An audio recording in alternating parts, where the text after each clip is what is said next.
We're three local guys from Long Beach. I'm Brendan Finn. I'm Chris Fiamara. I'm Mike Reinhardt, and we're running for Long Beach City Council. So stick with us. We're going to have a couple of episodes where we discuss the reasons why we're running.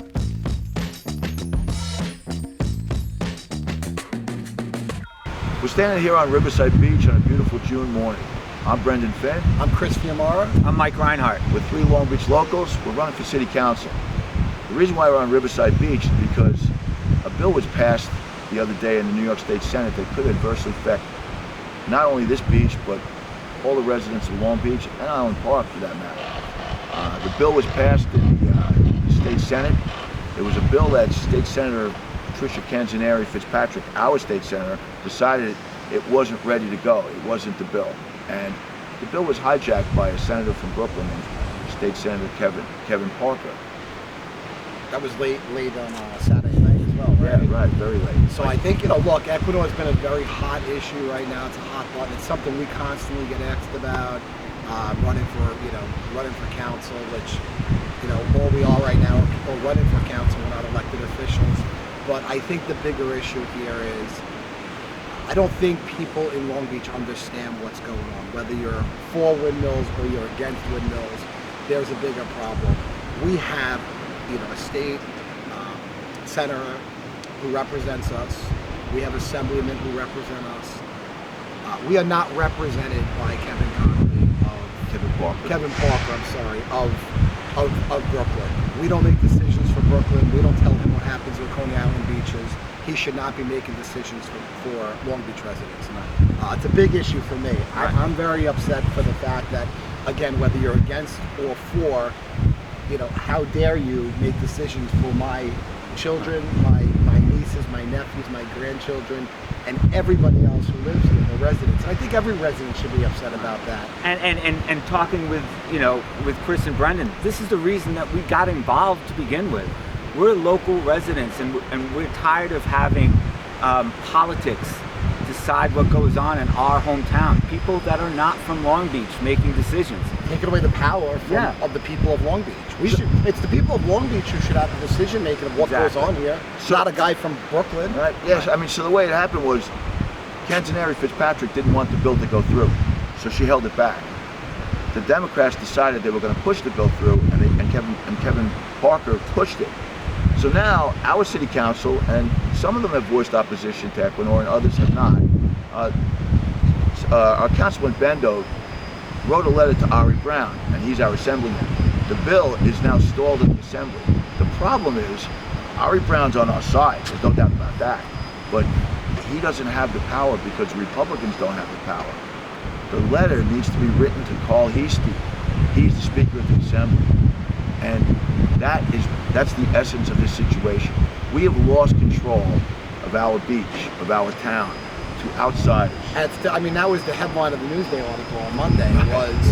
I think it was said when local is no longer controlled by locals. Right. And that's embarrassing. And nor should it be happening. We shouldn't be getting bullied by anybody. Any decision that should happen in the city of Long Beach, you know what it should be done? It should be done by the people who live here. And that's why you've been we all have been big proponents of having a vote, having a moratorium. Right. And let the people decide. Yeah. Pat Mullaney made a great suggestion at the last city council meeting. Let's have a forum. Let's have the people get out and let's discuss openly. Let's hear both sides. We're just not getting that. No. Yeah, right. We're not. And so we've heard a lot from Equinor, which, they're a major company. They have the ability to get out there, have forums. I've seen some print ads. I've seen some online stuff. I know today we were talking with a couple, just little yonder over there, who want to talk a bit about the other side of things. And they're a local couple, I believe. Right? Yeah, they live a couple blocks away, and they're very well versed in what's happening. As a matter of fact, Pat's here. And there's Pat, you can talk about what your idea is about the forum where everybody gets to present their side, right? Yeah, it would be a great idea if we could have a meet on somewhat of a neutral ground. Come on in, don't be shy, yeah. If potentially we can meet on a neutral ground or a little bit more of an unbiased area where you could have advocates for both sides who are either against it and for it, who can provide some knowledge and some input, and then they could have a debate and go back and forth and really educate the residents and the people who are A civil you know, debate. absolutely civil Yeah, debate. civil Right. debate is the key word, Yeah, right? Because I think absolutely. the last time there was something It at wasn't at so City civil. Hall wasn't so civil, right? It was Well, a lot yeah, of yelling. Local ain't so local, and sometimes civil ain't so civil. Right. And you don't want to intimidate people, right? No. You don't want to make people feel like No. that they're going to be. Let Equinor You know. say their piece, let the locals say their piece, and push it to a moratorium. Put the power in the people. Let the government shouldn't ram things down people's throat, whether it's on such a local scale, which we're running for. And as I don't know, everybody here knows, you know, we're running for Long Beach City Council, and Pat is running for county legislator to replace Denise Ford. No matter what level of government, I think it's very important that the people decide. We're just there to represent the people. But there should be a moratorium, right? A vote. Let Absolutely. the people decide. Yeah. Yeah. And I think that's where it's headed right now. Long Beach, it's obvious from the people that we've spoken to, they don't want it. Yeah. Right. You know. So let the people have a voice. Let them have a voice. Let them Right. decide. We were talking earlier when you were walking up that we were having, you know, we heard a lot from Equinor, and not saying they're right, wrong, or indifferent. Just we've had the ability to hear from them. I don't know how much we've heard from locals. We have a couple over there that saw us filming and wanted to jump in. Well, and they're talk. also very educated. Yeah, they talk to us They know about it. they know what this is about. They know about Equinor or the Yeah. side. They want to talk about that, so we're going to give them a chance to speak. But we also talked earlier about the bill being hijacked in Albany and how local Long Beach residents, no matter what you're for, should be upset at the simple fact that Another state senator took over our bill. You're not asking an elected official who represents any of the areas affected their input. Right. You're going to somebody, I believe it's in Brooklyn. yes, And this is, as I said I've been earlier, talking. this could adversely affect us for many, many years and decades. Our kids, our grandkids, and we have to protect it. We have to protect the beach. And we want to, you know what? We want to unite the beach. Let's figure out what this is about. It's quite simple. We want our questions answered, and we want to hear from the people. It's as simple as that. And we hope to facilitate that, and we hope that our current city council helps to facilitate that, because we need to get together as a town and a community. You know, write the letter to Cole Easton. I think that's the key. That's Write the the letter to guy, Cole yeah. Easton, not to Ari Brown. Ari Brown's on our side already. So, you know, while we're talking about Equinor, in the city council, there's been a lot of talk about it in the city council meetings. And we have two people, local residents, Kevin and Kelly Martinson. They live a couple of blocks away. And they're very well versed, and they've spoken a lot in the council meetings about Equinor and the whole project. And we're going to bring them in, and they're going to talk to us about that a little bit. Kevin and Kelly, if you don't mind. Hi. Thanks for coming. Thank you very much, guys. Thanks for having us. Good to see you.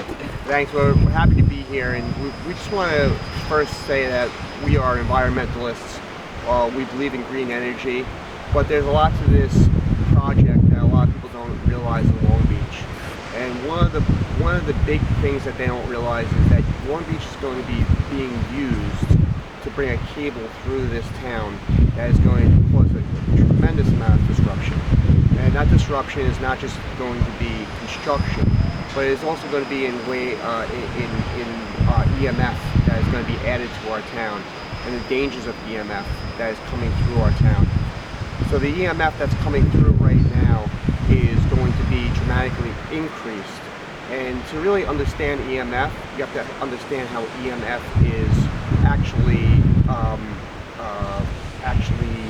measured. And it's measured in milligus. EMF is measured in milligus, and Kelly has a lot of research behind her. She's been a researcher for Celgene for many years, which is a biotech company. So she has a lot of experience researching different things for medical reasons. And she's going to talk briefly about how EMF is going to affect us here in this town. Yeah, so I'll tell you that I was retired. The last thing I wanted to do was become an expert on anything scientific. But when I heard about this landline coming through and the potential exposure for increased electromagnetic field to our residents, I had no choice. I had to look into it, because the truth is, I don't think Equinor has done a good job explaining to the residents of Long Beach what this actually means, what the cable means in terms of long-term construction. And long-term, I mean 18 months of different roads closed, of the construction noise. I mean, you can hear some construction noise right now, of construction noise. And the biggest thing for me, the two biggest things for me is one, the potential to add increased electromagnetic field to the people specifically along the route of the cable and specifically on Riverside Beach. So the cable comes in at 25 milligauss, right? So that's what it comes in. And as Kevin said before, milligauss is how they measure EMF. So the World Health Organization, through the International Agency on Cancer Research, came up with a statement that classified EMF, excuse me, as potentially carcinogenic, potentially causing cancer. So that exists. That's a statement from the IARC. That exists. There's no disputing it. The next thing that I kind of uncovered was a recent study, 2022. It was statistically significant, and it was a study of 36,000. I'm sorry, it was a meta-analysis of 36,000 children. It's a huge number for a study. You're going to get some really statistical significant numbers. What they found was increasing EMF leads to an increase in childhood leukemia twofold. Oh, So- you talked about how statistically, how you came up with statistically significant. Well, so they rate it. They rate the study. Studies are rated on their value, on their statistical significance. So that specific study that I'm talking about, that 36,000 patient study, not study, meta-analysis, is rated by a statistical significance It scale. had a p-value 0.5. 0.05, I'm sorry. Which anyone who does study different studies would know that would make it a statistically significant study. I think our biggest problem, and it's like this probably all this EMF talk, you know, some people will say, oh, it doesn't cause problems. Some people say, oh, it does. What I'm going to say is it took 50 years for the authorities to link cigarette smoke with lung cancer. So until we have a definitive answer, I don't think we give Equinor or anybody 50 years to experiment on the residents of Long Beach. I just think that's irresponsible. We're nobody's guinea pigs. We're families. We're, you know, and the other thing in going down this sort of rabbit hole of research on EMF, there's also links of increasing EMF and detriment to fetal development. So I'm not trying to scare you. I'm just trying to tell you maybe what Equinor won't.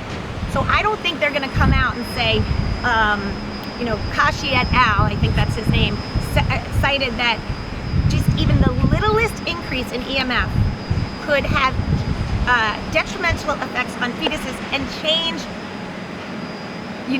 change people for generations. And I have the quote written down. But I don't think Equinor is going to tell you that, and that's why I feel like... Well, it's been proven that they're not going to tell us that. Ben Cox, who is the engineer for Equinor, was quoted in Newsday just yesterday that he said that there's been 40 years of research on EMF, and none of it is connected to any health risks, which is categorically not true. I think that's the danger. I think right there, what you just said, that's the danger. So Equinor is supposed to tell us everything. They're supposed to share both sides of the story, right? They're supposed to tell us everything. Be transparent. Not only are they not being transparent, they're being duplicitous. To say to Newsday, which covers all of Long Island, that it causes no harm. Right. That studies indicate no harm. I mean, that's not only not transparent, that's a blatant lie. That's smoke and mirrors. That's a real dangerous game. And then you wonder who Long Beach is going to bed with if they're gonna make those kind of claims. Blatant lies. These companies that are coming in here, it's almost like an episode of Yellowstone, and we're the Duttons trying to save our town. But it is real life. The guy who they hired, the engineer they hired, was asked at a city hall meeting if he was paid by Equinor. He said no. When the resident pushed him a little bit more, he asked him what company he worked for, and he said, "Oh yeah, my company is paid by Equinor." And that's Ben Cox. Ben Cox is the guy who is in charge of their engineering and is telling our residents that the EMF is not dangerous, yet he's being paid by a huge corporation that's going to be making billions of money, billions of dollars, here in Long Beach. And I'll say one more thing, because EMF, again, it can go back and forth. Studies say yes, studies say no, studies say. What is fact? IARC says potentially carcinogenic to humans. That's it. That's a statement. The second fact is in 2022, a study was published, a meta-analysis was published with 36,000 children that they looked at, and they found a twofold increase in leukemia. But take that off the table, because I don't want to scare people. I just want to give people the just the information. But if we take all of that off the table, I would just like to ask the city of Long Beach if they really want 18 months worth of construction through their streets. It's even less scary. You want 18 months of an extra hour? Think about what this sinkhole is doing to your construction, to your commute. Wait till you have this pathway to the hospital being under construction. That's when we're going to say, oh, what's going on? We can't wait. The people of Long Beach should be really scared that Pops, this really cute marina, the thing that I show to my friends when they come from out of state. We have this marina, we kept our boat there, you can stop and have a drink and some fries. That place, right, will be a power station. How come, it makes me crazy. I feel like I'm the only one afraid of that. Like, aesthetically, health-wise, that should be unacceptable to us as residents, unacceptable. So there's EMF, there's construction, there's Pops. I've given you 3 reasons, and I have 8, but I just don't want to bore you guys. 3 reasons why this is not fair to our community and to our citizens. You know, Long Beach is putting in. Just say one thing. Sure. I mean, we've been advocating for a moratorium. That's what we're looking for, a moratorium, so that it could be studied in much greater detail. And we've been talking about this. I think, look, I'm sitting here. I just learned a lot, to be completely honest, because just hearing you speak. But this is the good old. There's 3 sides of the story, right? There's the truth, right?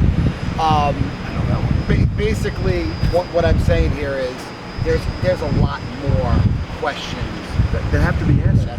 That's the first I've heard from a resident, even though, this is a planned event for you guys to speak today, planned event for Pat to come today, planned event for us to be here today. I haven't heard much of just people more ranting and raving, but I haven't heard. I don't think they know about it. I haven't heard facts. You're talking about just cold facts. Cold facts. People don't know about people this. don't know It about wasn't it. personal opinion. Nobody knows about So it. I go back to my original point. These are studies that we can give. I'm not doubting you. I'm saying this goes back to my original point that there needs to be forums and there needs to be a moratorium where Civil the discourse. people right here of Long Beach, the residents here, vote for this, not a senator from Brooklyn That's shoving something down our throat. Whether you love Equinor or you hate it, I will not be. I believe these guys running with me will not be a council or a legislator that will allow our residents we represent to be bullied. I'm not a politician. I'm going to be an actual person for the people. I will not be bullied by a Brooklyn senator, and especially hear all this stuff there. And it was helpful to hear the other side. Right. So. And we need our current city council and our current local government to facilitate conversations like this. Put the power in the people. We need some organization. We need it. We need the people to hear it. I'm sorry, right to Carl Heaston. Yes. Right to Governor Hochul. Yes. If I could say one more thing also, I can't be the only person talking about EMF, because they're right. I'm a housewife who owns a little studio. Yes, I did research before, but it can't be me. We have intervener funds, right? And they're going to lawyers and they're going to this. If the people of Long Beach know about the intervener funds, those funds should be used to hire epidemiologists, economists that are going to tell you what a power plant a mile away is going to do to your real estate. How about hematologists who will tell you what the risks really are? I mean, it shouldn't be me, because admittedly, there's so much. There's hundreds and hundreds and hundreds of studies in a million different cancer states. Like, it can't be me because I don't want that. Well, it is you, because we asked you to come here. Right, That's the true, point, but like, right? That's this isn't my full-time job, and I'll make errors. I want somebody else to do it but I don't want it to be lawyers. I want it to be true epidemiologists. I don't understand. Epidemiologists and economists, that's who we should be hiring, because I promise you, they will find, right, that our property values will go down. Yeah, and to their point is, if this is such a good project, why did we have to go to a guy in Brooklyn to get this legislation to the Senate? For Long Beach. For Long Beach. If it's such a great thing for Long Beach, why aren't our representatives bringing it? They're not bringing it because there's concerns in this neighborhood about what is happening. Kevin, whether it's great for Long Beach or not, if it's the best thing that ever happened in Long Beach, guess what? Nobody from Brooklyn should be making decisions for anybody's family here, no matter what you believe. People from Long Beach should be making the decisions from Long Beach, not some guy from Brooklyn. So I know, Pat, you wanted to jump in. Well, just before. to your point. Come into the frame. You know, it's my living room. To your point, like, I can't pretend to be, none of us can pretend to be educated in every single area. And that's what's happening. You know, you go to the open house, and like we talked about before, it's informative, but you're talking to one specialist, and you're like, but I have a question about this. And they're like, well, no, now you have to go talk to Kevin. So you're getting bounced around, where it's like, let's put these people in a room, and now the epidemiologist can discuss it and say, no, yeah, you are right. We're just saying it differently, or whatever it may be. Like, there's a lot of specialists. There's too much information that's not uncovered, and you don't know what you don't know, right? Like, I would personally, and I think I speak for most of you guys, I would never thought to even refer to those people. Right. We don't know enough about it. I wouldn't sit here, I'm not a politician, so I'm not going to sit here and lie and say I'm an expert in wind. I'm getting to know about it now, and I'm digging in, and that's why I'm exploring all sides. I want to hear from Equinor. I want to hear from you guys. I want to hear from people who are in the middle and don't know and see why they're in the middle. I want to explore all of those different things before I say I'm for it, I'm not for it, or I'm against it. Well, I mean, right now it's too hot of an issue that there needs to be a hell of a lot more transparency, and especially from City Hall, and especially, you know, I think that we should have a lot more representation for the people of Long Beach. But in the interim, we need a moratorium. 100%. Well, that's what this ultimately is. And that's what we're asking. I think ultimately it goes to a moratorium. That there's no debate about that, because who is the government to make decisions for the people? We're there to guide. That's it. The power is in the people. It's the Constitution says. What happens when they find out 20, 30, 40 years from now, I'm not going to be around. And a couple of you guys might be around, and now it's like, smoking's bad for you. We didn't know smoking was bad for you. We thought the air was clear. Right. Do you know what I mean? You say all these things, and now the effects happen, you know, or you know, the results of those particular things, and the people who made those decisions, they're nowhere to be found. They're gone now. I think you bring a good point. History shows that politicians will tell you it's safe, until they say, oops, I was wrong. Well, now 20 we years have the later. data. So we don't want to be the guinea pig. This is, if I understand correctly, Ken, this is the first farm of this magnitude coming to, is that correct? From my understanding, there's never been a cable of a 1,260 megawatts that has been brought through a dense population like this, or through a beach community where we're mostly sand, where we get sinkholes, where we have tremendous building going on right now, which could cause sinkholes. Everybody knows 5 to 10 years after we build, sinkholes happen. What happens when those 1,260 megawatt wires are uncovered by a sinkhole? How does that affect our community? These are the questions that haven't been answered by Equinor, and they haven't been answered by our government, and we need to know that. Can I ask a question? Would you mind going over the route that the cable's going to go? Sure. How it's going to come out of the ocean, and just explain that a little Yeah, bit? I'd like to know that. The real concern here is the cable that's coming in is only going to be 3 feet under the sand. Now, we all know that we get storms here all the time, and 3 feet of sand is nothing for Long Beach. We see 3 feet of sand just disappear daily, and if you look at some of the Block Island wind farm that's there, it's only five wind turbines, but their cable gets uncovered quite often, and they have to recover those cables. So 3 feet's not a lot, but this cable is going to go through here, through Riverside Beach, a very popular beach, 2 buildings buildings going to be built here, 238 apartments, 200 condos, a lot of people being put on this beach with EMF. And then the cable's going to go down to Broadway, make a right on Broadway, all the way down Broadway, a very busy road, and then a left onto Lincoln, one of the busiest surf beaches in Long Beach. Then down, all the way down Lincoln to Harrison. Right, the path to the hospital, which is obviously is important to us, and then all the way down to Harrison and make a left on Harrison. And I don't know, the locals know that everybody who's going out of town and they're taking Long Beach Road sometimes takes Harrison, and they go down Harrison, right? Right? Everyone takes Harrison to get out of town. And right now, without any construction, there's a backup there. So our infrastructure is not prepared at all for what is going to happen with the construction as well as the cable coming through. And that concerns me, and it concerns me for the people that are moving into these apartments, and it concerns me for the young children that play on this beach. Kevin, I got a question for you. Maybe it's a little off base. Has it been talked about from Equinox who's going to repair the streets? Because our streets and infrastructure here are terrible to begin with. I drive down the street and I sometimes, I wonder if my tires are going to shoot off my car. They said, they addressed it when we asked. They said the construction's going to be 1 block a month. So just think about that. The route's about 18 months probably. Yeah. They said to a block near you. They're going to cover it with metal street plates in between the work. Yeah. I don't know what that is. That's normal. They're nice and that's quiet. normal. Yeah. That's normal. Yeah. They're going to cover it, and then they're going to cover it with, what I heard from Equinor is it's going to be a block a month. That's the construction plan. So that's your traffic plan will be about 18 months. And they're going to cover it with metal plates, and then they're going to renew. But they're going to restore the streets back to normal is what my question is. It's so hard when you talk to Equinor. Are you going to make it better or normal? Right, normal for Long Beach. I think that's a great question for Equinor because Normal they for just Long talked Beach. about In other words, are they going to plates. put potholes everywhere?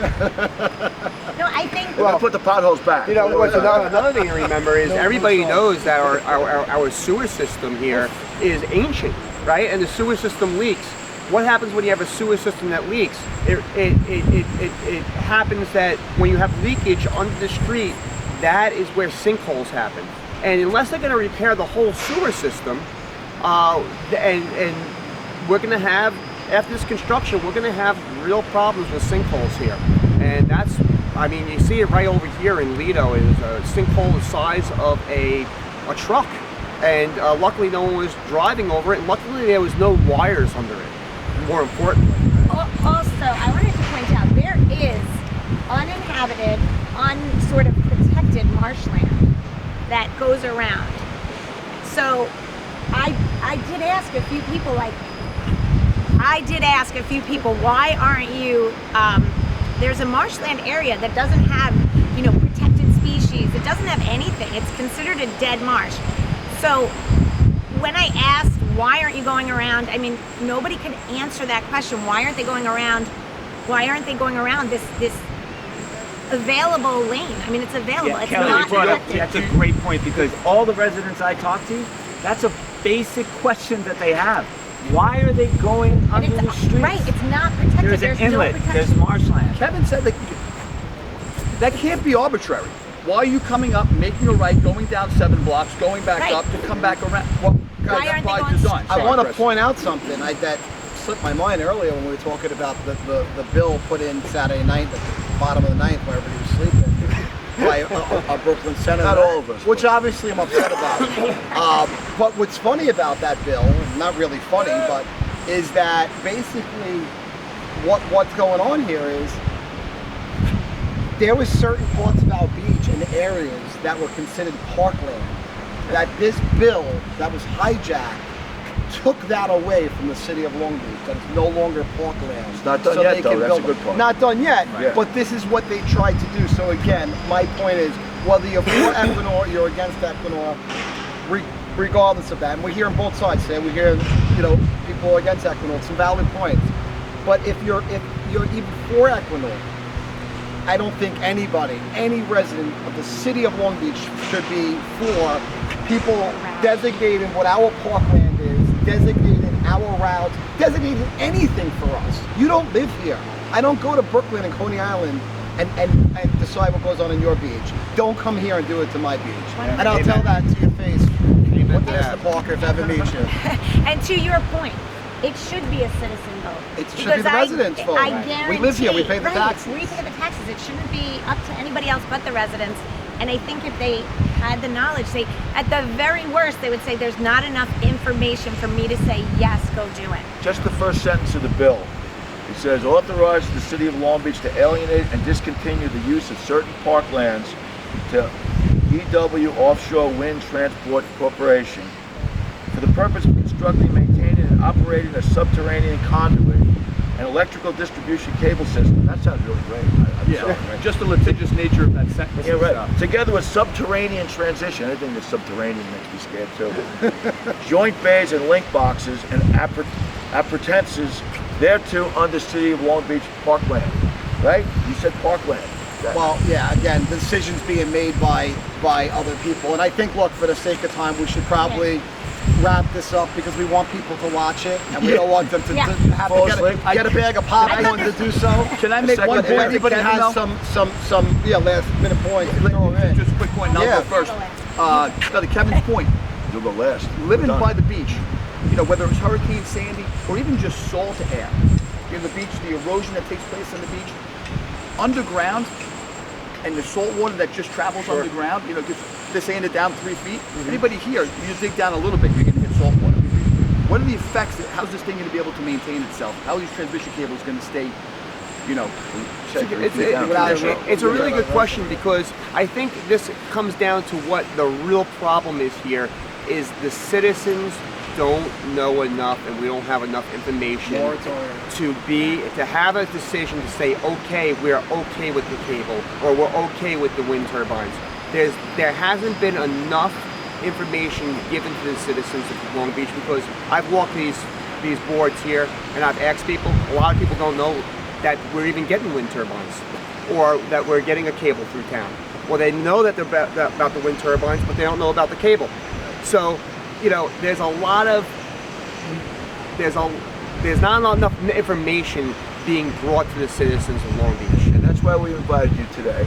And wait, I just want to say one thing about us, and then I'm done, guys. I just want to say, because I think it's important about who we are. So people might look at this and go, oh, they got an agenda, they're against wind.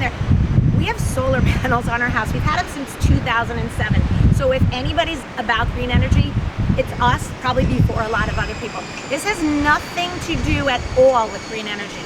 This has to do with my love, our love of this city and our friend City Island Park. And I think we are being done dirty. And that is Thanks for saying that. And now we heard both sides.